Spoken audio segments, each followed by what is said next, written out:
There is a reason why Dostoevsky's Crime and Punishment has resonated so deeply in the human spirit for so long.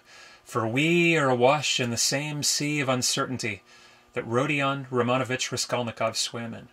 And we find ourselves every day grappling with questions like, can I be redeemed if I just suffer enough? Why is guilt so complex? And are some human beings really superior to others? Suffering is a means of expiating guilt. Do we know what the word expiation means, by the way? Okay, what does it mean? Atone for your sins. To atone for your sins. Okay, now we have a huge theme in this novel. We are only scratching the surface of atonement right now. But later on, when we get to parts 3, 4, and 5, you'll see tons of this kind of thinking. Right now, we're on the eve of Lent. And so people have this this religious concept that, if I can give up something I love for, 40 days or so during Lent,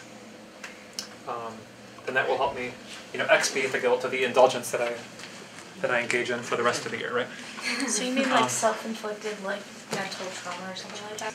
Subconsciously, his dreams, like his subconscious, like eats away at his conscious, like. Give me an example of a dream he's had that shows his mental suffering. The beating of the mayor, like that was foreshadowing his because he was struggling with helping it, but that was his conscious saying no, that's repulsive.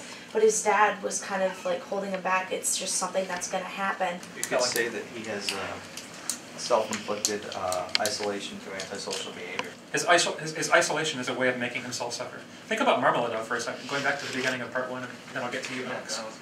Marmeladov enjoyed suffering, didn't he? He said it point blank. Yes. Yeah. What did he say about his relationship with his wife? That it helped to purge some of the guilt about the fact that he had ruined his family by being an alcoholic and making a horrible set of decisions. He's talking to Raskolnikov and talking about all the terrible stuff that he's done, and he makes this huge confession, almost like he's talking to a priest. While he's talking to Raskolnikov, he talks about the fact that his wife had hit him and pulled his hair and things like that, and how he secretly kind of liked it because it helped to purge that guilt.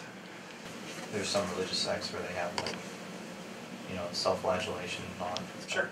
I mean, you guys have read the Scarlet Letter, right? I think that's more of a sign of how crazy he is than any sort of actual atonement for guilt, because he hated the pawnbroker, so he killed her. And now he has dreams of someone beating the landlady, who he also can't stand. So I think this is actually some of his repressed anger coming out in the dream. What I was thinking is an opposite way to see this is he suffering because he feels guilty, or is he suffering because he's afraid of getting in trouble? Not everything is because of a conscious desire to suffer.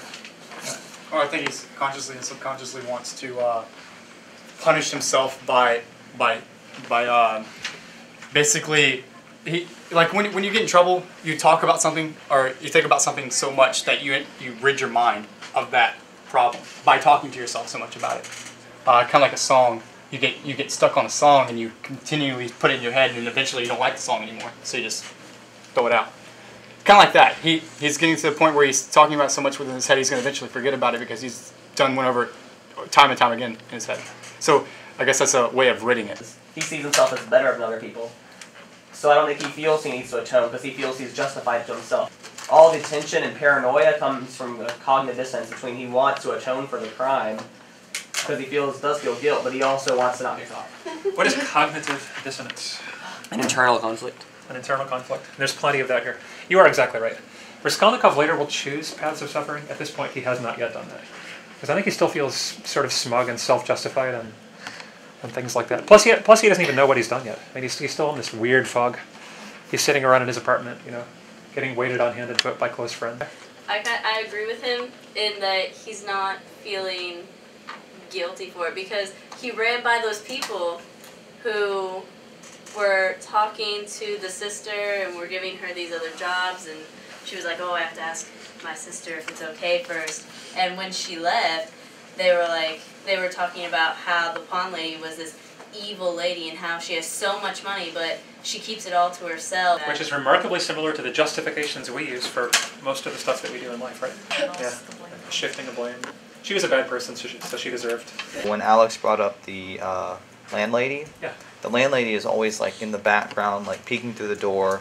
Always, he's avoiding her. He's clashing with her. He makes a little pact with her, but he's always there's always conflict. And I think you can also look at the landlady almost like his subconscious mind. We will grapple with more of these issues in part 2 of this series. And as you read the novel, remember, ask yourself the hard questions.